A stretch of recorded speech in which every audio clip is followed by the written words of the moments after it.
Hello friends, स्वागत है आपका आपके studio Chantu news for student पर।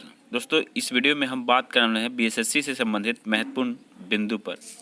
तो सबसे पहले तो आप सभी से रिक्वेस्ट करते हैं कि इस वीडियो को वो सभी छात्र देखेंगे जो बीएसएससी इंटर लेवल के 1778 लिस्ट में शामिल हैं या फिर जिनका रिजल्ट नहीं हुआ है और वेटिंग लिस्ट में है कि सेकेंड लिस्ट आ जाए तो उसमें मेरा भाग्य चमक जाए।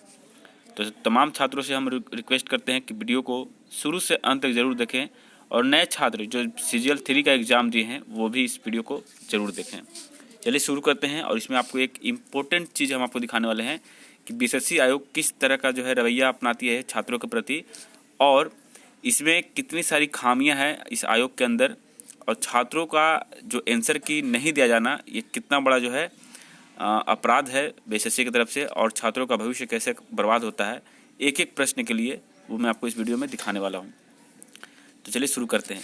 देखिए, यहाँ पर एक स्टूडेंट है जो कि बीएसएससी इंटर लेवल फर्स्ट में वो डीवी प्रोसेस में भी कंप्लीट कर चुके हैं, बशर्ते कि उनका मेरिट नहीं बना। किस कारण से नहीं बना, कितने नंबर से नहीं बना और अभी क्या स्थिति है और कितनी संभावना है उनकी मेरिट बनने की, उसके बारे में चर्चा करेंगे। साथ ही 1778 छात्रों को ये वीडियो देखना चाहिए और बाकी तमाम छात्रों को भी। देखिए, यहाँ पे उन्होंने एक लेटर तैयार किया है कि प्रधान सचिव सामान्य प्रशासन विभाग पटना, बिहार कर्मचारी चयन आयोग पटना के विज्ञापन संख्या इतना के आलोक में ली गई मुख्य परीक्षा का रोल नंबर इतना का प्रश्न पुस्तिका आंसर की के साथ एवं जांच डेटा तिथि के साथ उपलब्ध कराने तथा आयोग द्वारा एक प्रश्न का गलत उत्तर दिए जाने के संबंध में, यानी कि दोस्तों बीएसएससी आयोग ने एक प्रश्न का उत्तर ही गलत दिया है और जिसके कारण इनका 4 मार्क्स कम गया और इनको रिजल्ट से मात्र महज जो है 4 ही नंबर चाहिए थे। और एक प्रश्न और है जो विवादित है, अब उसको आयोग ने डिलीट किया है या फिर वो अपना सही आंसर जो उन्होंने दिया है वही होगा, ये अभी आपको मैं इस वीडियो में ही बताऊंगा। तो देखिए, सबने निवेदन यह है कि श्रीमान का ध्यान आकृष्ट करते हुए कहना है कि बीएसएससी पटना विज्ञापन संख्या इतना के डीवी चयनित अभ्यर्थी हूँ। मेरा रोल नंबर इतना है। आयोग द्वारा मुझे पीटी परीक्षा, मुख्य परीक्षा कोटि तथा पद प्राथमिकता विकल्प के आधार पर योग्य मानते हुए डीवी हेतु चयनित किया गया, लेकिन आयोग द्वारा ही मुझे पद प्राथमिकता विकल्प के आधार पर आयोग घोषित करते हुए फाइनल मेरिट लिस्ट से बाहर कर दिया गया। इस विषय में सचिव महोदय का कहना है कि मुख्य परीक्षा में आपका नंबर कम होगा, इसलिए फाइनल मेरिट लिस्ट में नाम नहीं होगा। उसके बाद इन्होंने लिखा कि आयोग के सचिव द्वारा दी गई जानकारी के पश्चात मैंने आयोग कार्यालय में दिनांक 4 जुलाई, 12 अगस्त, 2 सितंबर को आवेदन देकर OMR शीट का कार्बन कॉपी, प्रश्न पुस्तिका आंसर की के साथ तथा जांच डेटा का तिथि के साथ मांगी थी तथा इसकी सूचना आयोग कार्यालय में मुख्य सचिव बिहार पटना को भी दिनांक 12 अगस्त और 2 सितंबर को आवेदन देकर दी। सुलभ संकेत हेतु आवेदन की छायाप्रति संलग्न है। यानी दोस्तों, इसका जो है जो इन्होंने एप्लीकेशन दिया था उस एप्लीकेशन का भी इसमें जेरोक्स कॉपी इन्होंने अटैच किया है, पर इनके द्वारा आज तक सूचना उपलब्ध नहीं कराया गया। सामान्य प्रशासन विभाग के अवर सचिव महोदय द्वारा भी जांच का डेटा उपलब्ध कराने हेतु बीएसएससी कार्यालय पटना को दिनांक प्राप्तांक इतना के द्वारा दिनांक 22 सितंबर को पत्र घोषित किया गया और सुलभ संकेत हेतु इसका भी आपका नीचे डेटा संलग्न है।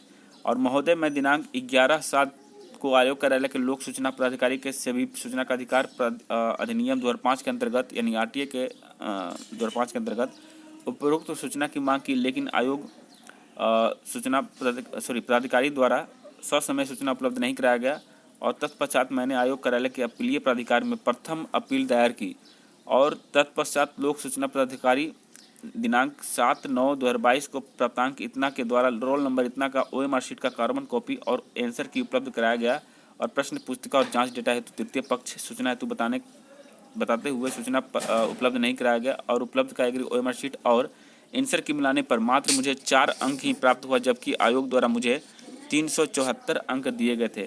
दोस्तों, ये मैं आपको बता दूं कि सबसे पहले कि आप अगर RTI के हवाले बीएसएससी से अगर कोई सूचना मांगते हैं कि मेरा OMR शीट या फिर आंसर की कॉपी जो भी है आप दीजिए, तो ये आप कम से कम 3-4 एप्लीकेशन दीजिएगा तो भी नहीं मिलेगा। लास्ट में आपको अपीलीय करना पड़ता है, सामान्य प्रशासन विभाग को देना पड़ता है, तब जा करके आपको ये सूचना मिलती है।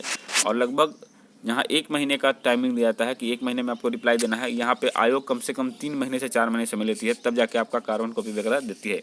लेकिन इन्होंने क्या किया है कि कार्बन कॉपी आंसर की तो दी, लेकिन वो जब आंसर की से मिला है अपने बुकलेट नंबर का, तो पता चला इनको मात्र 4 नंबर ही मिल रहे हैं, जबकि वैसे इनको 374 अंक दिया गया था, जो कि ऑफिशियल वेबसाइट पर जब अपना रोल नंबर डाल के अपना मार्क्स चेक किए थे तो 374 मार्क्स थे। ठीक है, तो फिर दोबारा से इन्होंने अप्लाई किया, तब जाके इनको सब मिला, तब ये मिलाएं, तब फिर 374 मार्क्स हो गए। ठीक है, लेकिन अभी भी इनका जो है जांच डेटा के लिए तृतीय जांच जो जांच डेटा का जो डिटेल होता है वो इनको अभी तक नहीं मिला है, और इसके लिए इन्होंने लगातार कोशिश की, लेकिन कोई फ़र्क नहीं पड़ा। अंततः ये रुख जो है अपना हाई कोर्ट की तरफ किए, वहाँ भी अभी थोड़ा विलम्ब चल रहा है, इनके कोर्ट की लिस्टिंग अभी ढंग से नहीं हो पा रही है। अब आगे हम बढ़ते हैं।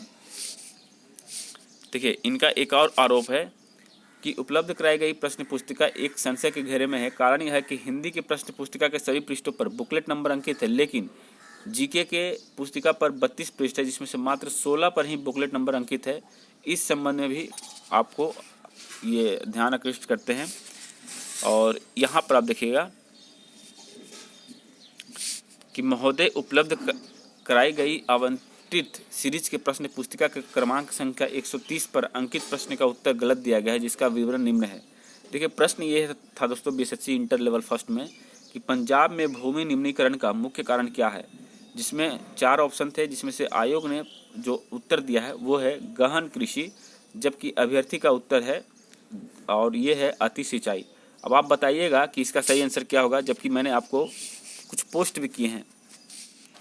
देखिए फ्रेंड्स, यहाँ पर आपको हम दिखा दें कि मैंने कल ही पोस्ट लगाया था कि पंजाब में भूमि निम्नीकरण का मुख्य कारण क्या है, तो यहाँ पर 70% लोगों ने जो उत्तर दिया है वो है अति सिंचाई। ये इसका मतलब साफ है कि यही आंसर सत्य है, जबकि बीएसएससी आयोग ने गहन कृषि को सही माना है। तो आप ही बताइए कि कहाँ से ये न्यायपूर्वक ये संगत है। अगर ये आंसर की देते तो यहाँ पर मामला कुछ अलग होता, और जिस बच्चे का या जिस बच्ची का 4 नंबर से कम गिरा गया है उनका रिजल्ट यहाँ पे होता। एक विवादित प्रश्न ये भी है कि किस मुगल शासक ने इस निंदा को दंडनीय अपराध घोषित किया था। इसमें बीएसएससी आयोग ने उत्तर दिया है शाहजहां को, जबकि यहाँ पे छात्रों द्वारा दिया गया उत्तर जहांगीर है। मैंने इसे गूगल में भी सर्च किया तो जहांगीर ही पाया गया। तो लगभग 2 प्रश्न ऐसे हैं जिसका उत्तर बीएसएससी ने गलत दिया है। हो सकता और भी प्रश्न हो, लेकिन यहाँ पर 2 प्रश्न को देखा गया है। और आगे बढ़ते हैं। यहाँ पर इस अभ्यर्थी ने उनको प्रूफ भी दिया है कि 10th क्लास की एनसीईआरटी के ज्योग्राफी के बुक में उपरोक्त प्रश्न का उत्तर अति सिंचाई का ही उल्लेख किया गया है, और साक्ष्य के स्वरूप में एनसीईआरटी बुक के पेज नंबर 7 पर अंकित विवरण का छायाप्रति भी संलग्न किया गया है।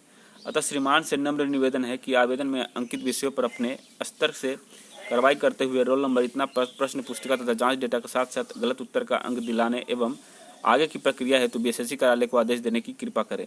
तो इन्होंने सामान्य प्रशासन विभाग को ये लेटर लिखा है, और ये आज कल में भेजने वाले हैं। ठीक है, और इन्होंने पिटीशन भी दिया है हाई कोर्ट में, लेकिन मामला भी लंबित है। तो देख सकते हैं दोस्तों कि एक प्रश्न या फिर 2 प्रश्न के कारण छात्र का स्थिति क्या हो सकता है, और इसीलिए मैं अनुरोध करता हूं उन तमाम 1778 छात्रों के अलावा वैसे छात्र जिनको सेकंड लिस्ट में 2-4 नंबर की ज़रूरत हो, उनका हो सकता है ऐसा उन्हें लगता हो, तो वो सपोर्ट करें। 25 मई और 26 मई को गर्दनीबाग में आपका धरना का जो है प्रोग्राम किया गया है, अनशन का प्रोग्राम किया गया है, या फिर भूख हड़ताल भी कर सकते हैं। तो इसमें सपोर्ट करिए, सम्मिलित होइए, जिससे आपका भविष्य सुनिश्चित हो। और देख सकते हैं आयोग किस तरह से जो है गलत प्रक्रिया अपनाती है, छात्रों को मतलब एक तरह से जीवन बर्बाद करती है। तो बीएसएससी आयोग से भी हम रिक्वेस्ट करते हैं कि ऐसी गलतियां दोबारा ना हो। आपने बीएसएससी रिजल्ट बनाने में भी लगभग 6 महीने का समय लिया है। अगर इस 6 महीने के बाद भी आपका रिजल्ट में थोड़ी बहुत भी त्रुटिपूर्ण निकला तो समझ लीजिए कि बहुत बड़ा दोष होगा, बहुत बड़ा अपराध होगा। तो ये तमाम चीज़ें थी दोस्तों जो मैंने अपने वीडियो के माध्यम से दिखाया। बाकी इसकी ओरिजिनल कॉपी भी अगर देखना चाहते हैं तो हम जिनका ये समस्या हुआ है, हम चाहें तो उनसे ये सारा चीज़ मांग करके आपको दिखा सकते हैं। चलिए मिलते हैं नए वीडियो में नए अपडेट के साथ, तब तक ले जय हिंद, जय भारत।